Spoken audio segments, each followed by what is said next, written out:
The Game Schooler Podcast is a weekly audio show that educates new and experienced gamers about the awesomeness of tabletop gaming.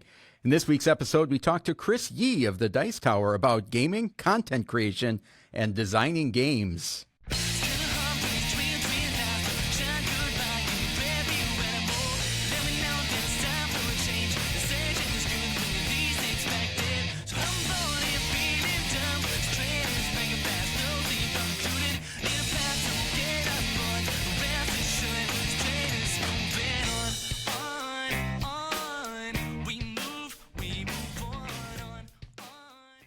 Welcome to the Game Schooler Podcast. I'm your host, Doug Kotecki, along with my co-host, Dr. Michael McCabe, and a very special guest this week, Chris Yee. How are you doing, Chris?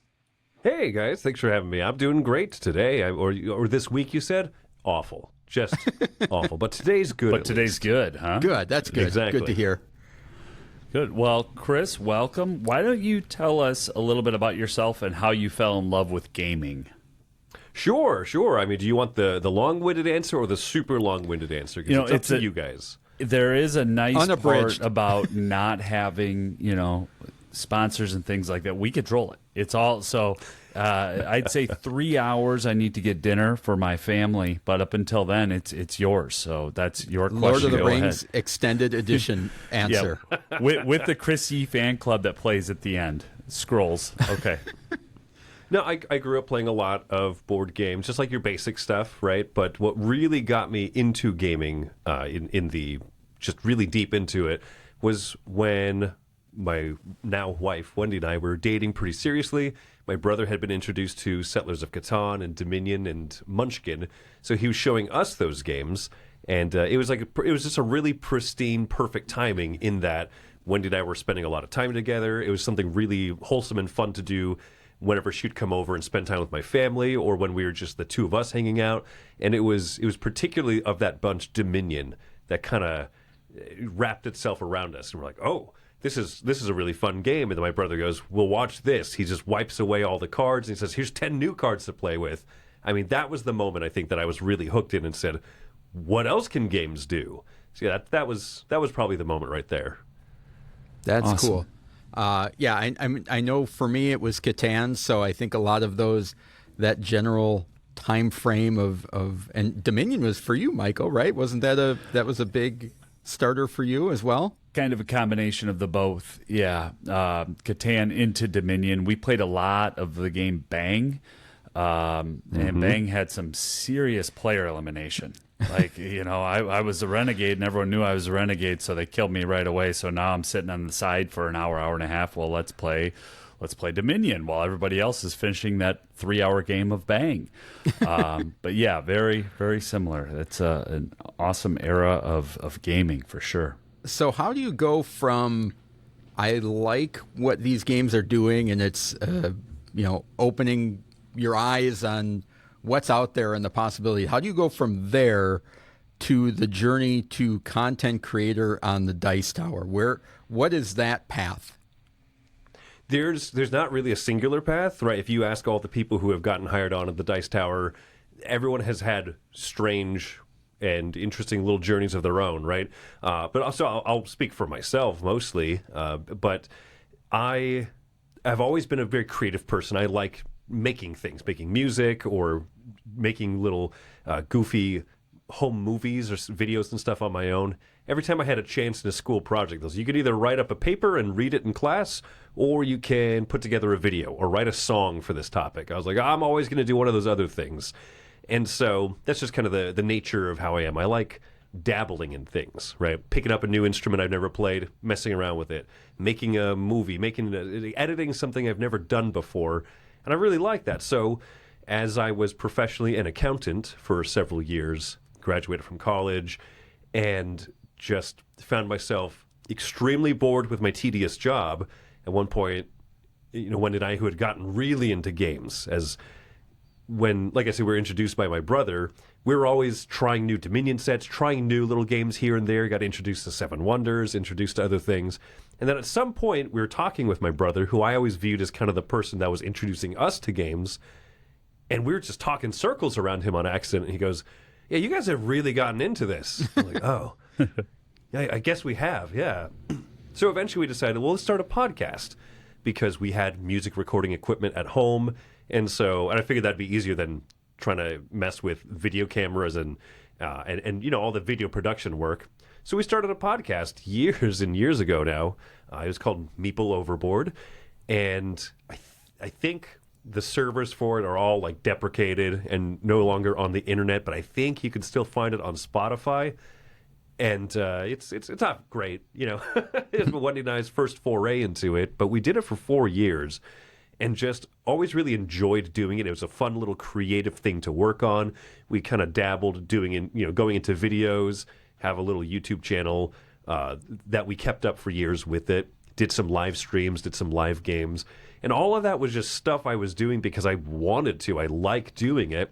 Yeah. And then as I was, in the year 2020, laid off from my boring but supposedly steady accounting job, just sitting at home, watching Avatar: The Last Airbender, eating a tub of ice cream, as I'm sure most of us were doing at that time if we weren't, either super busy or just, in my case, I had this job that just kind of said, nah, sorry, we have to let everybody go. There's no tourism in Las Vegas, so there's no work here. So that's kind of what led me to just being in a position where I was like, man, I sure would like to get a job. And then I saw a posting up for the Dice Tower that said, we're looking for a new video editor. And I thought that'd be really cool. I would love to apply for that, except for I'm sure there's something holding me back from being able to do that. And as I kind of looked around, I was like, no, nothing, actually. This is the perfect opportune time to try and do something just huge and just, I don't know, completely different, earth-shaking for our little homebody-esque kind of family that we are. So my wife and I prayed about it. We discussed it. So let's apply. Let's try this out. And it was an interesting interview process working with Tom, the president of the Dice Tower, and sending in my little video resume for it and stuff. But it was wild. It was a shot in the dark, and it panned out. And here I am, having worked here for over 4.5 years now. That's fantastic. As you tell that story, in my mind, I'm seeing a movie of you, how movies go, and I'm seeing the tub of ice cream talking back to you, while you're eating the ice cream. What do you have to lose, Chris? Go for it. You can do it. Because but the amount of courage that takes to just have that conversation with your spouse, I think that says a lot about your desire to create and your desire to do good in the hobby. Yeah, I know Doug and I are both big fans of you and your work, and we're very appreciative that you took that chance and took that leap. I have a question, and Doug, I'm hopping around a little bit on the question sheet, but I'm very curious about how Chris handles the churn. So I'm wondering, we talk about on this show just that it's tough to keep up. We review 1 to 2 games weekly and have for the last 5 years in a hobby where there are 3,500 games coming out. You very likely have played prototypes of games that will not get released until 2027 or 2028, right? And so how do you, as a content creator, who this is your job, this is your profession, kind of mitigate and avoid the churn? Just that churn, that burnout, that I think the cycle. The burnout, the game cycle, the burnout, and feeling like I can't even enjoy what I'm playing because I have to be thinking about what's next. There's always the next game to play and not the current one you're in. I think I'm pretty good at just being able to enjoy in the moment, right? And so, yeah, sometimes I am playing a new game. I'm playing yet another new game, but I think that, fortunately, I enjoy exploration. I enjoy checking out lots of new games anyway, and I especially really don't like paying for them. And so having this job, it kind of lines up perfectly, right? Back in the day in Las Vegas, where I was born and raised and lived all the way up until taking this job, had a game group. We would meet up at a board game cafe every Wednesday, and all of us were pretty bad at always having new games to play. and wanting to try something different, wanting to try, whether it was like try out an old game, like, oh, none of us ever played Le Havre, let's try that one out. Or, hey, we just got this brand new Kickstarter in. So between like the 4, 5, 6 of us in that game group, there was always something new that we wanted to hit the table that week anyway, to the point where we said, well, next week, let's come back and play this one again and really get into it. We'd all say, agreed. And we come back that next Wednesday and someone said, well, I did just get this Kickstarter in, so I brought it just in case. Fine, we'll play that one. So I just naturally am one of those people. I like checking out new stuff, new games anyway, which I think that you would really have to. If you're the type of person that loves drilling down into a single game, then this would be an awful job. It truly would be an awful job for you, because you would have that constant thought of like, when do I get to go back to that game that I really liked? Oh no, I have to play this pile of potentially awful games. But I really enjoy that hunt, and we have a huge rack of shelves over there on the side that have just a bunch of unknown quantities over there. Some of these might be little dorky games that are phenomenal. There might be a huge epic game that's awful, and vice versa. It might be something small and terrible, something huge and amazing. And I love how gaming can kind of defy my expectations.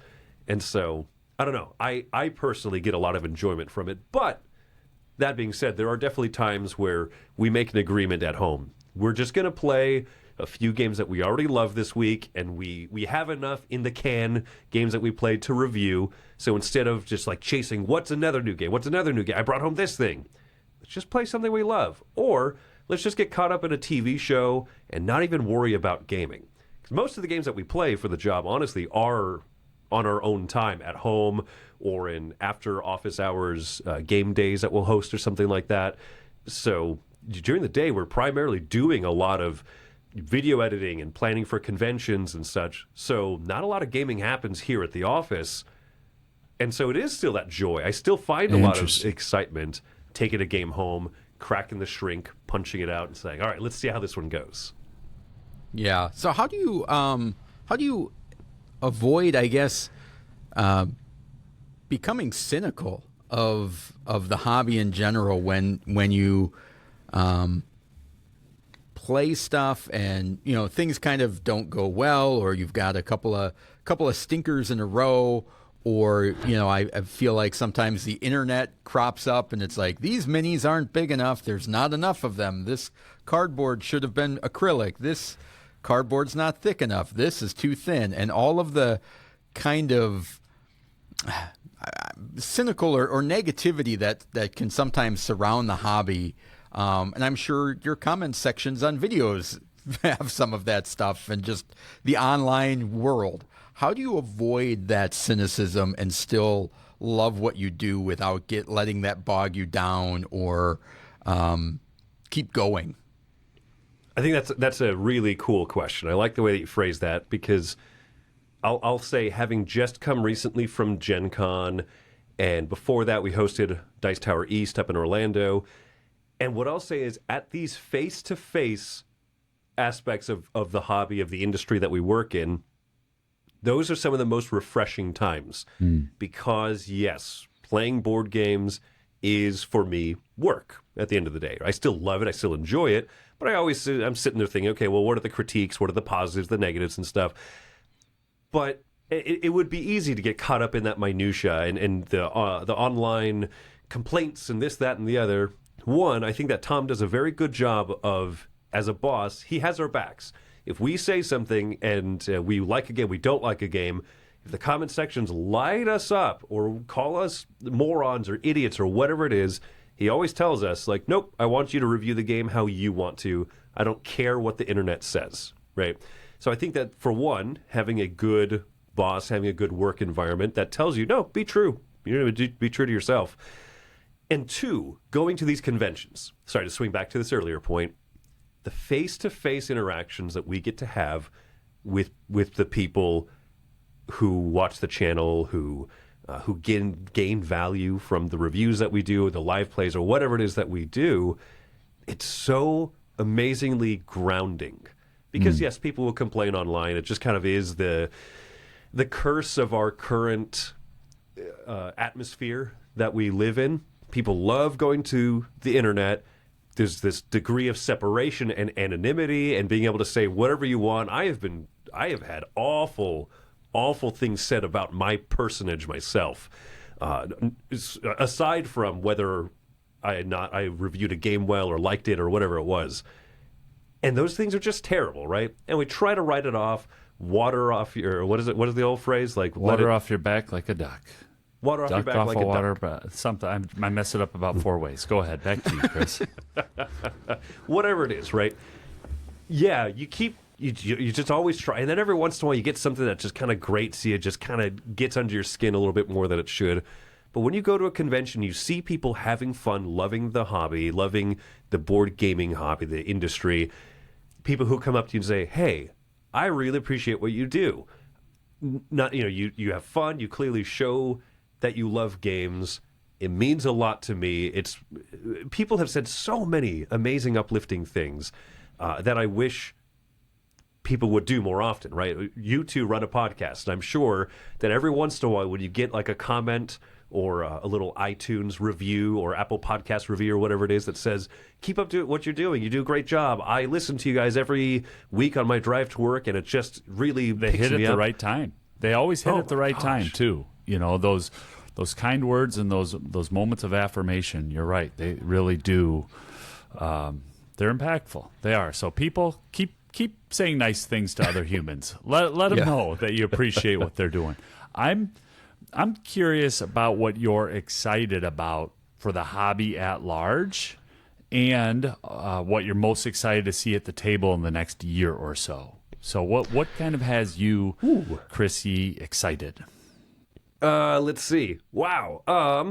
Okay, so I have set up on a table over in the other room, in the other studio. I'm filming the overview, like the demonstration of how to play a game called Tycoon India 1981.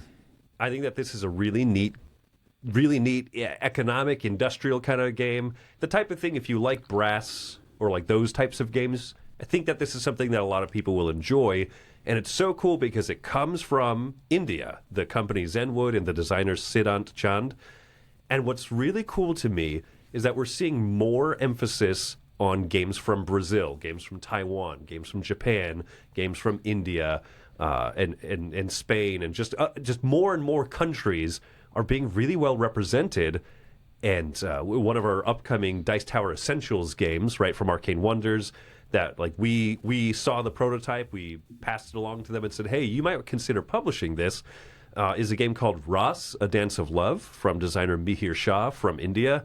And it's just, I love seeing this is the positive part of being more interconnected in the world with the advent of the internet and easier international connection and travel and stuff, is seeing more parts of other cultures represented and shown off through board games, through something that a family can sit down and play together and have tons of fun with. That's probably what I'm most excited about, and seeing some of those games coming out over the next year. Cool. So what you'd mentioned, you working on an overview video, you're playing games, you're editing, all of those things. What are your favorite things about your job? That's a cool question. What gives you the most joy? What makes you happiest when you're doing it? Doing stuff live is very fun because you have the comment section going and there's a little energy to it. That's some of the most fun stuff. Everyone likes being on camera, right? Everyone who likes being on camera really likes being on camera, I think is the way to put it, right? Yes, yeah. But my other favorite moments in the job are when I'm going through, scrubbing through footage, editing stuff, and just a teeny little bit of inspiration hits me and says, this is a good place to put a joke. What if I did this? And I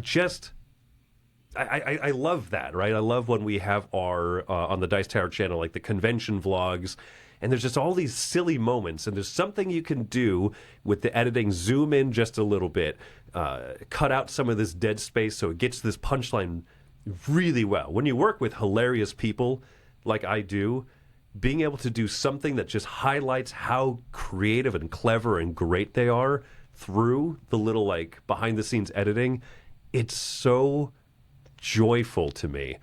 And so this is one of the things I'm very fortunate is I like the behind the scenes work as well as the, this type of the very front facing work.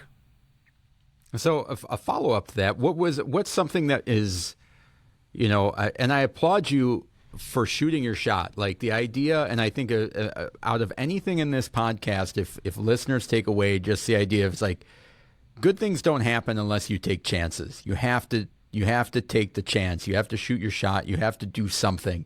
And there's a lot of negative people out there that will say, oh, wouldn't it be nice? Or that's great. And that's so cool. Lucky for them. And it's like, well, nothing stopped you from applying or reaching out and doing those things. So that is awesome. And I applaud you for that and appreciate all your work on the Dice Tower.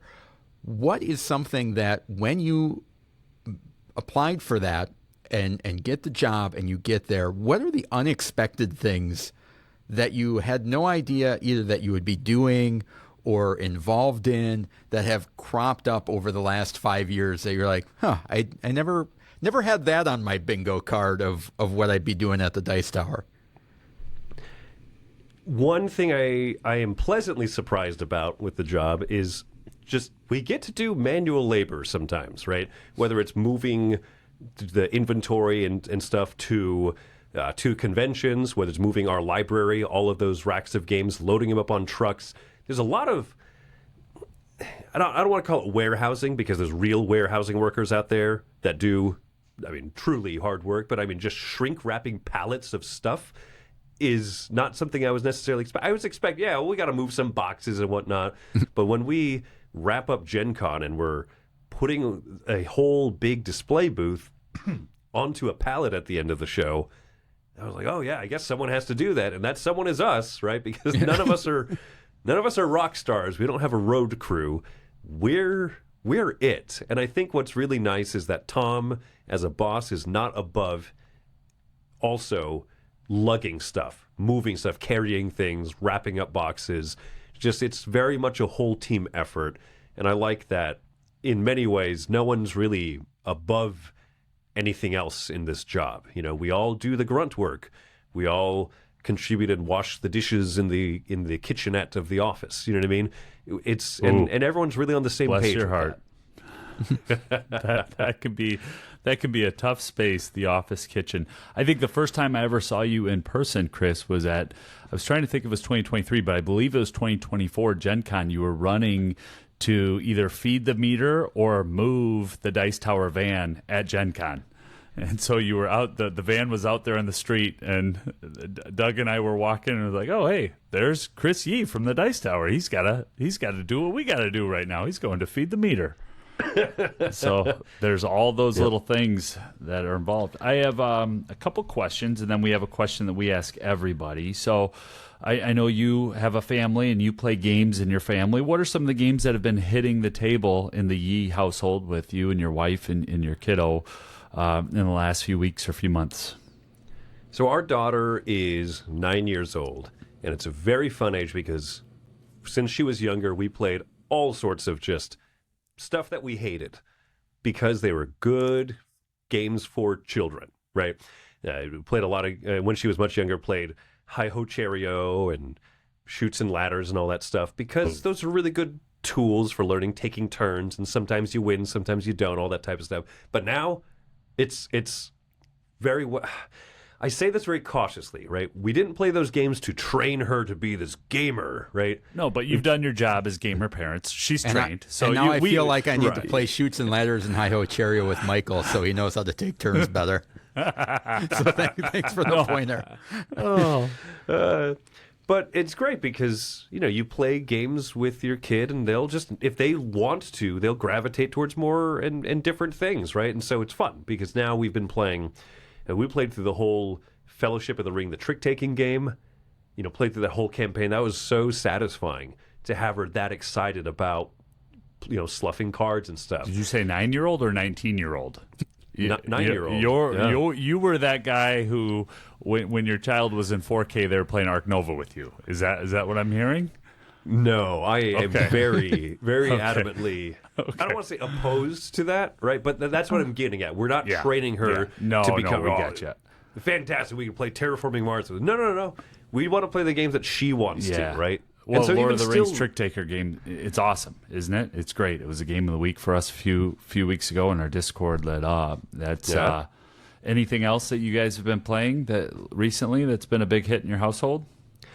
there's a game that came out of Essen this last year. I don't know if I thought it had gotten wider release, but maybe it hasn't yet. And I'm just putting a plug out there that there's this great game from a company called Two Mantas called Stickers, and it's like a family weight legacy game. And it's a delightful little card game where after every game of it, you get to put some little decorative stickers on some of your cards, and then also some gameplay function stickers. And it's just a great, charming little card game that I don't know if I don't know if it's plans to get wider release. I truly hope it does, because that's been like perfect for us. And those are the types of games that she loves playing, cute, adorable things like that. And so, yeah, absolutely, we'll play stuff like that. That's great. Oh, that's great. And go ahead, Doug. So one of the questions that we ask everybody that comes on the show is, what is awesome about tabletop gaming? I think, to me, what's awesome about tabletop gaming is that unlike so many other industries, any schmucks, like the three of us, can be part of it, right? And not just, anyone can start a podcast about movies, and that's cool. But very few people feel comfortable. Like, I have a podcast that I've been doing for like a year. I'm going to call Steven Spielberg and see if he would like to guest appear on my movie podcast. We have such a small industry that is very supportive, right? When we were running our podcast for a year and a half, maybe, I had heard Stephen Bonacore, at the time president of Stronghold Games, say, I'll appear on any podcast anytime, you just invite me, right?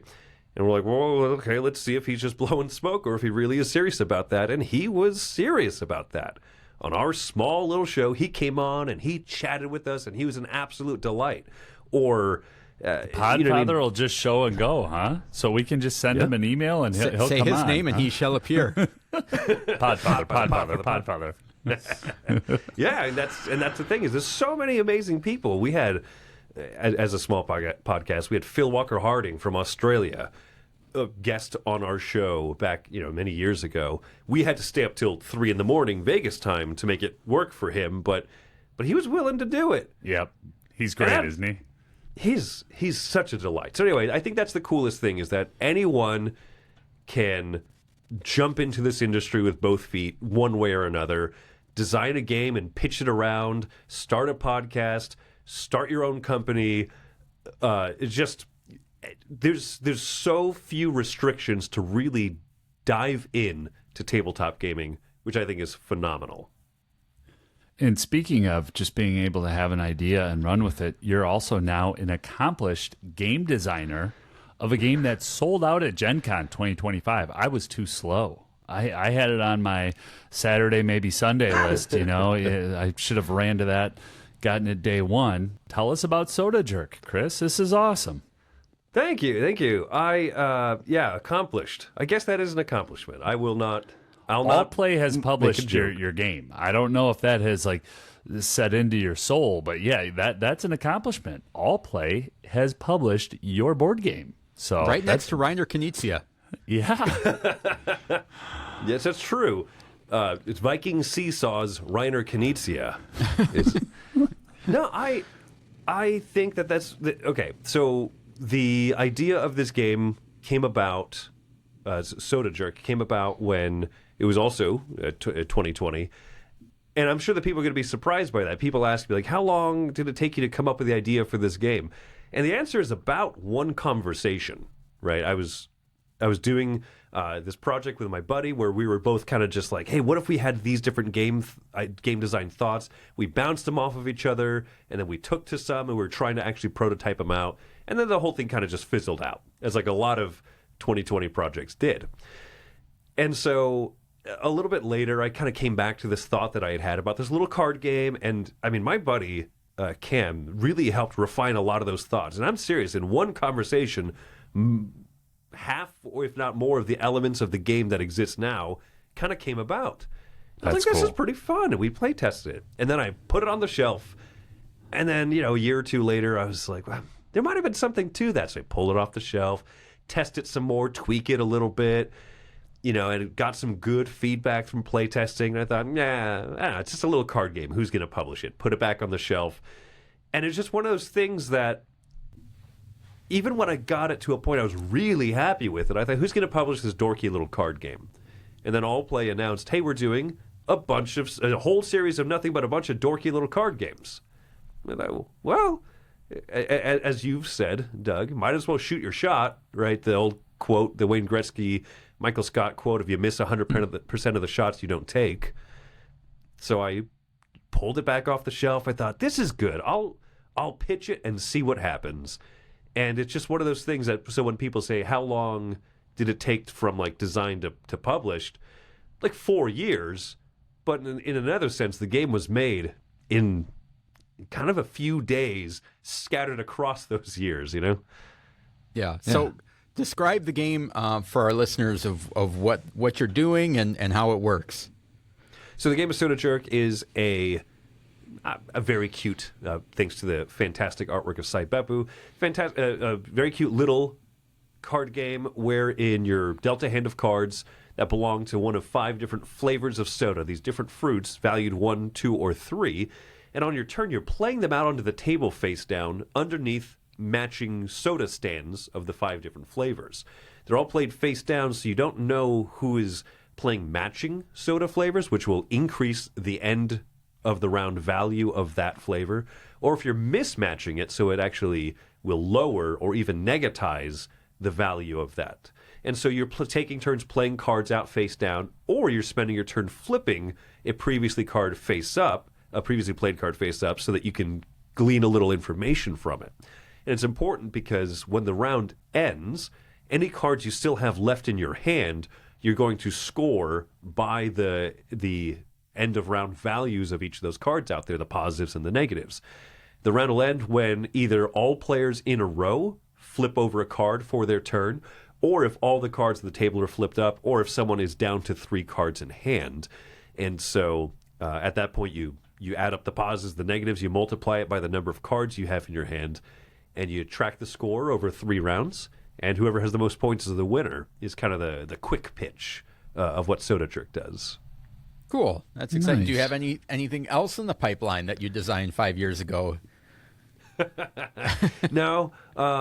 So not 5 years ago, but I do have a few other things. I've pitched a few games, especially recently, even at Gen Con, and one of them did get picked up. There'll be more little card games in the works. I have so many things in various stages of like thoughts and like basic prototypes, but nothing else that I'm like super content with yet. But there is something else coming out that'll probably be next year, the year after.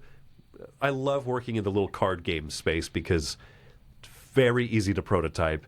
It's very easy to iterate. Anyone who can make a huge sprawling game, man, my hat's off to them. But I'd like to one day. Oh, I'm sure you will. I mean, background as an accountant, you're probably a spreadsheet guru. You'll have a big old 4X game on your resume at some point. All right. New part of our interview segment here. Didn't even run it by Doug, but I'm just going to do it. This is called 3, 2, 1. So would you rather learn 3 games or teach 1? So in a game day, yeah, go ahead. Would you rather learn 3 games or teach 1?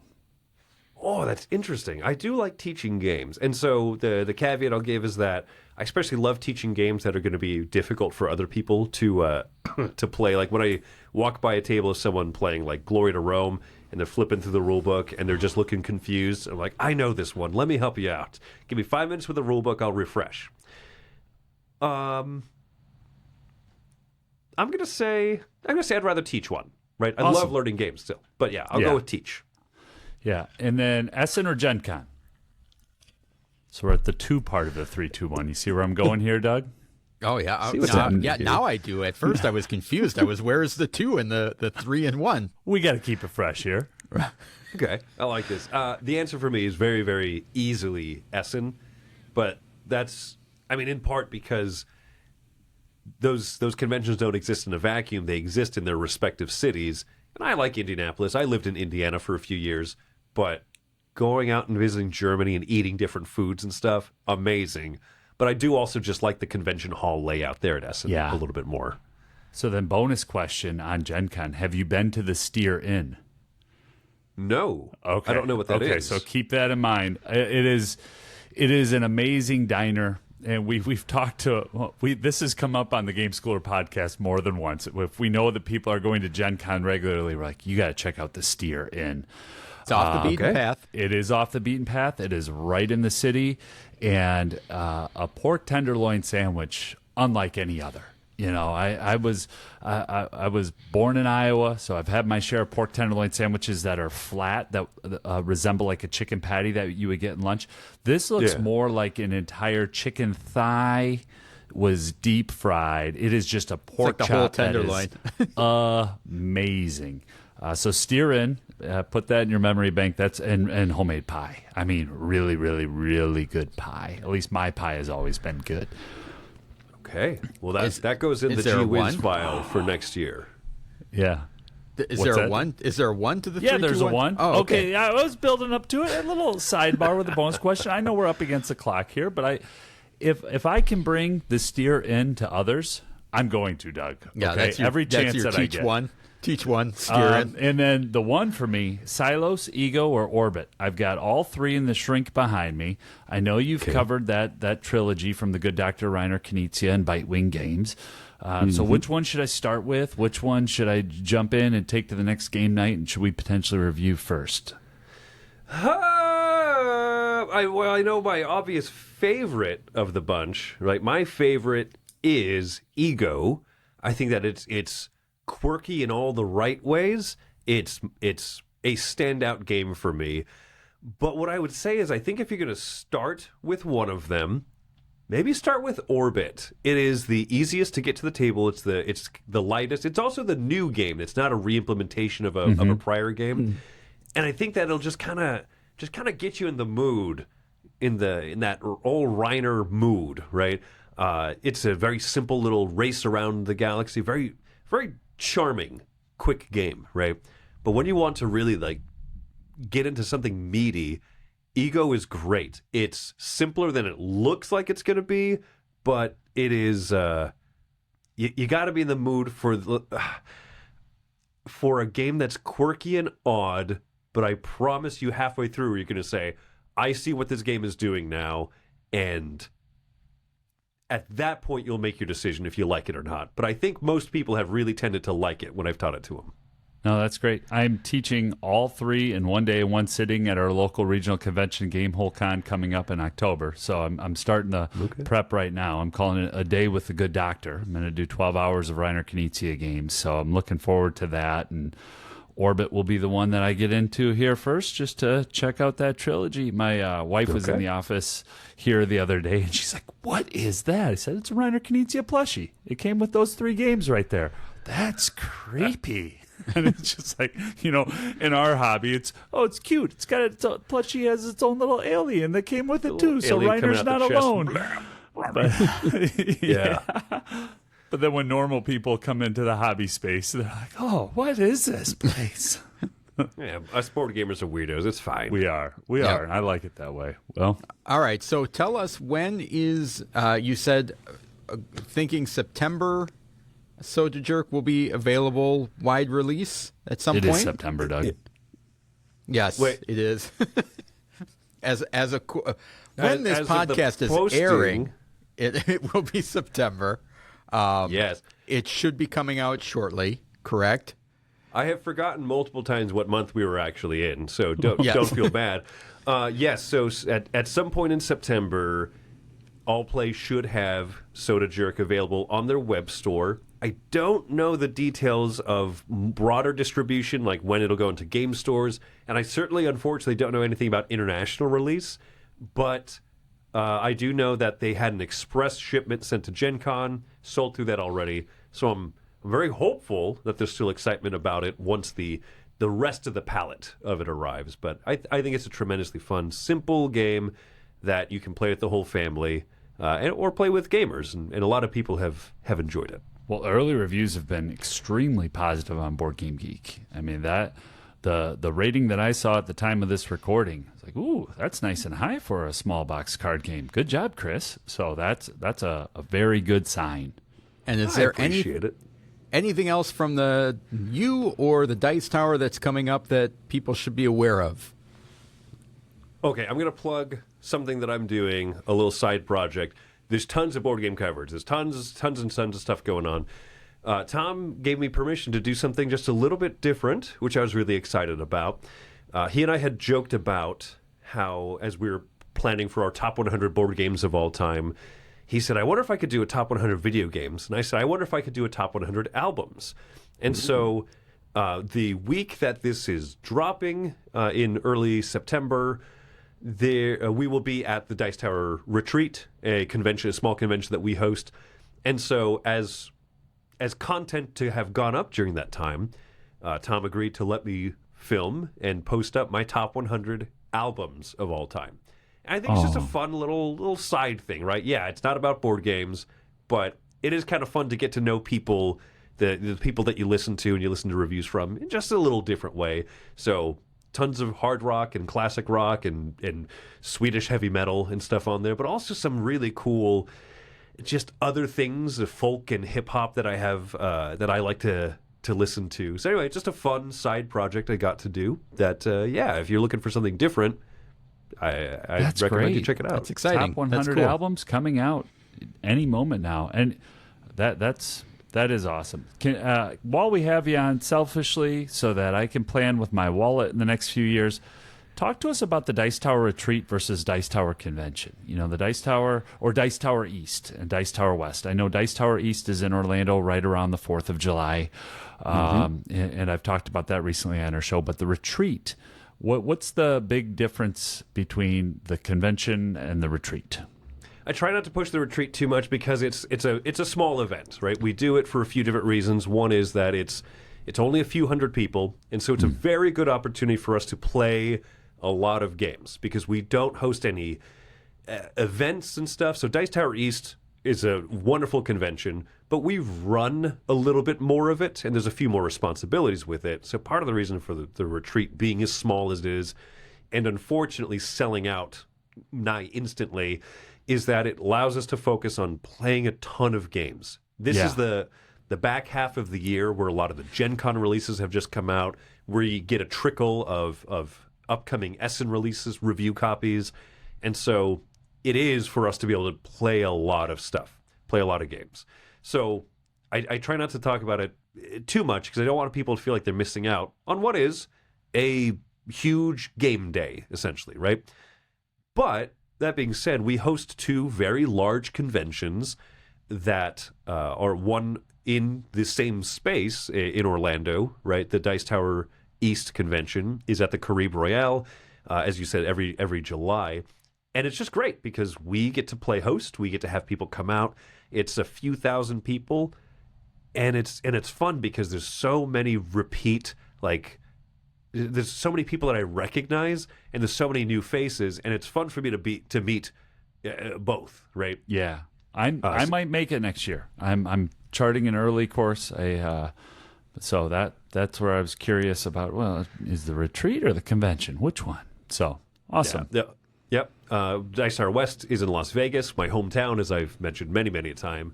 Part of the reason I was able to connect with the Dice Tower originally was they come out to Vegas every single year, so sure. I got to meet them there, and so that will be at the Westgate Hotel, which is very nice, and the convention space is tremendous. It's the largest one that we have.